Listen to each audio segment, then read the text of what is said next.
So let's look at a couple more problems. Let's look at worksheet problems 2 and 3, and we'll look at another way to compute the DSO or ACP, and then we'll also look at freeing cash up and what that does for the firm. So let's look at problem number 2 here. Here you have Kramer's Brick Company that sells on terms of 3/10, not 30, meaning that those are the terms of sale. If a customer pays within 10 days, they can take the 3% discount. Otherwise, they need to pay in 30 days. Gross sales for the year are $1,216,667, and the collections department estimates that 30% of their customers pay on the 10th day, taking the discounts, 40% pay on the 30th day, and the rest pay on average 40 days after the purchase. So another way to solve for the DSO or ACP is to weight the receivables, to take the weight, and you can see it in the solutions here. This is what we do. We take the 30% that are paying in 10 days and multiply that. So 0.30 times 10 plus the 40% times the 30 that they're paying in, plus the rest of the customers, the other 30% who are paying in 40 days. And you put it together to find that it's 27 days is their days sales outstanding. Looking down to question B, given this information, then what is their current receivables balance? So accounts receivable you can find by just flipping the equation around, and accounts receivable equals the average collection period times average daily sales. We just found that average collection period to be 27 days times the sales divided by 365, and you find that the receivables balance is roughly $90,000. You don't need to worry about the 2 cents there. Scroll down on the screen and let's look at number 3. So given the information we just looked at in problem number 2, what would be the impact if this firm, if Kramer could get all of their non-discount customers to pay on the 30th day, which would mean that 70% of their customers pay in 30 days. So you need to find the new average collection period, the new accounts receivable number, and then find the cash freed up. And that's what I did for you on the solutions. You can see it there, it's all right in front of you. So if the firm did this, if they tightened up their receivables management practices, they would actually free up $10,000 in cash. Why is that important? How is that important? Well, that's $10,000 less that is owed on accounts receivable, so that equals more cash. It doesn't sound like a whole lot, but if you add a 0 or 2 to this thing and turn this into a much larger firm, and even for a small firm, $10,000 is a lot of money. But when you're talking about millions and billions of dollars, it can be really substantial. By just tightening up your policies and making your customers pay a little quicker, you can free up cash. Is that important? Yes, it is, because if you have more cash on hand, that's less cash that you need to borrow as a firm. So kind of important. What is trade credit? Trade credit is furnished by a firm's suppliers. It is credit short-term debt, that is furnished to a firm by its suppliers. What's a good example of how this works? Well, let's think about Ashley Furniture for a moment, since I've been using that example all along. And let's think of Ashley Furniture not as a firm supplying to its customers, but a firm needing goods from their suppliers. So Ashley Furniture needs, let's say, wood to create furniture, fill for stuffing for their upholstery.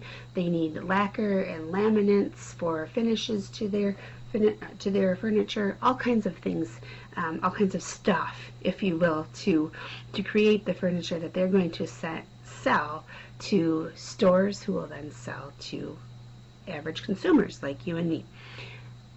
Ashley Furniture buys all of those goods, those raw materials, from suppliers, and they don't pay cash for them when they buy them. Instead, they record those balances on their books as accounts payable and pay them within the terms demanded by their suppliers. So that's their trade credit, furnished to them by their suppliers. Ashley Furniture, flip it around, offers trade credit to their customers, and the customers of Ashley Furniture, those stores buying furniture from Ashley, That's their accounts payable. So it's a two-way street to think about trade credit and accounts receivable. Sometimes it's confusing. Trying to give you a little better sense of how it works here with some examples. I hope it's helpful. Trade credit certainly is an accounts payable financing. I note for you here that it's often the largest source of short-term credit for a firm. Oftentimes, trade credit will account for about 40% of a firm's current liabilities. Very large dollar amounts can be carried on a firm's books in the area of trade credit. We view trade credit as spontaneous financing. It's nothing that any firm is required to take a loan out for. Oftentimes very easy to get in the business-to-business world, offered pretty easily in most cases for firms to get credit from one another, but it can be expensive. How can it be expensive? There's no loan. You're just getting it from your suppliers. Are they charging finance fees to hold those balances for you? Nope. There's not oftentimes financing charges with trade credit, but it can be expensive, and I'll show you how on the next slide. So let's look at how we compute this implied cost of trade credit. It's an implicit cost. It's not something the firm actually pays. Again, it's a cost the firm incurs upon themselves when they don't take the prompt payment discount. So let's look at number 4 in your worksheet, and we'll do that one together, and there's certainly more in your textbook. So looking at problem number 4 here, the problem states, if the prompt payment discount is foregone, which of the following credit terms implies the customer is borrowing at a rate that is less than 20%, assume 365 days per year. And then you're given 4 different situations, 4 different terms of sale. And then the bottom option, E, all imply borrowing at a rate of 20% or more. So what are we doing here? What we're actually solving for is called the nominal cost of trade credit. And you see it, the equation is written there for you on the screen. The nominal annual cost of trade credit for a firm equals the discount percentage divided by 100% minus the discount times 365 divided by the days credits outstanding less the discount period.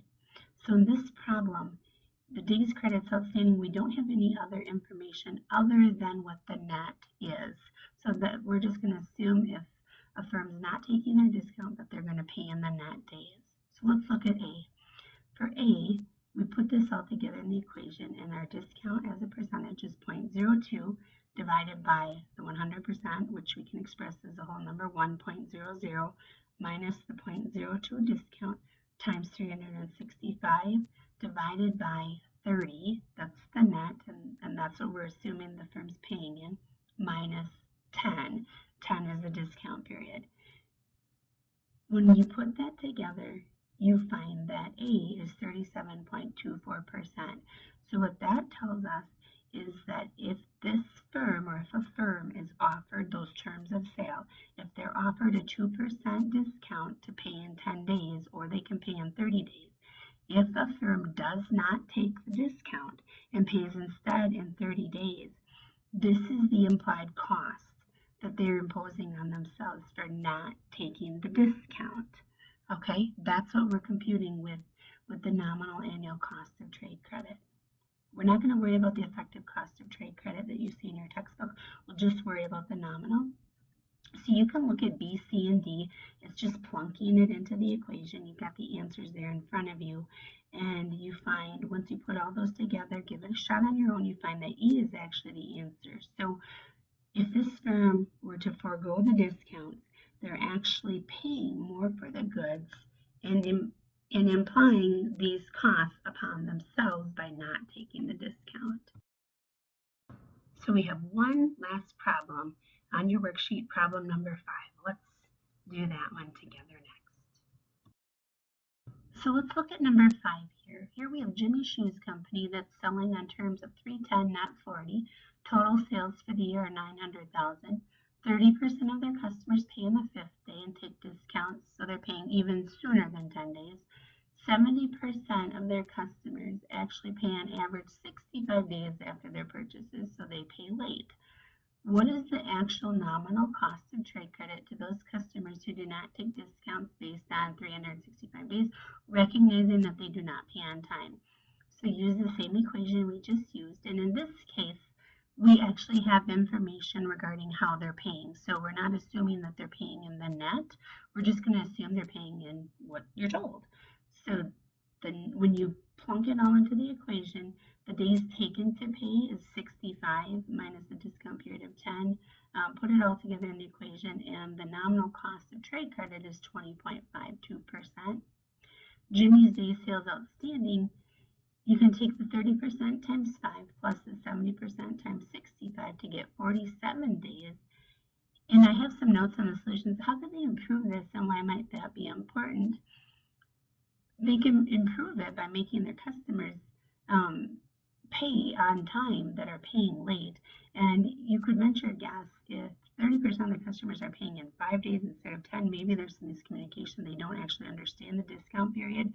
It's fine that they'd be paying quicker, but if something seems weird if 10 days is actually the amount of time they could be paying. It would be important for this firm to start enforcing their credit policies. If the customer should be paying in 40 days versus 65, that's what they should be paying. And the firm could shorten that time span up and improve their receivables and free cash up. So assuming in question C that Jimmy's sales are constant from year to year, and also during each year, how much accounts receivable does the firm have outstanding? So accounts receivable, you've got the equation there. If 47 days is their ACV or DSO, multiply that by the average daily sales. Their running balance typically is $115,890. If their sales are only $900,000, that's a substantial amount of money that would be hanging out there in accounts receivable all the time. So those are the problems. And finally, here are some required reading tips. There's a lot in Chapter 16. The material is very, vast, if you will. There's just a lot there. So here's the general concept outline for you, some stuff you should get out of the chapter. I've got the pages broken down there for you. You can see the topics, they're right there. As you read about this material, make sure you understand all of the other stuff that falls under each topic heading. If you have any questions, as always, let me know. Otherwise, happy studies.